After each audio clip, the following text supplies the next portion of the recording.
Kung naghahanap kayo ng power tools na pambaklas sa inyong mga motor, I got you!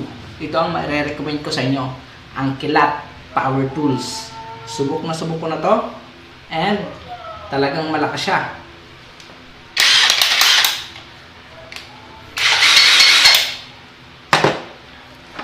Ito pala yung mga accessories niya. Meron na rin siya mga kasamang, syempre, pambaklas, mga sizes. Meron siyang dalawang battery na kasama.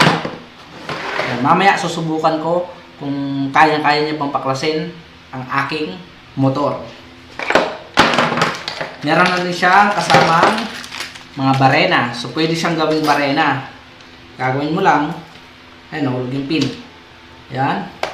Tanggalin mo to. Pwede mo siyang i-direct na ikabit dito.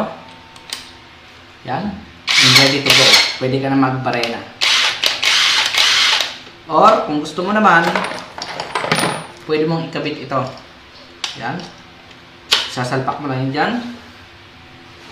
Wait lang. Lalagay mo muna pala to para meron kang yan, yung rubber. Sasalpak mo dito. Yan. Lalagyan mo itong pin pang lock. Just lang natin ng konti. Yan. Yung lock. Yan. Ito yung drill bit niya. Ito yung pang lock. Pang higpit. Sasalpak mo lang siya dito. At papasok mo to dito, sabay higpit clockwise. Dapat siguradong dapat sure na higpit. Yan. Pwede na siyang pambarena. Diba? Napakaganda. Tara, subukan na natin to. Let's go. Bale 12mm ang gagamitin natin. Ayan, lagay lang natin ng maayos.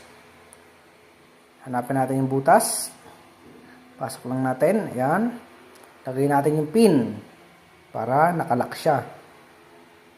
Ayan, higpitan natin. At saka yung goma para hindi tumalsik yung pin.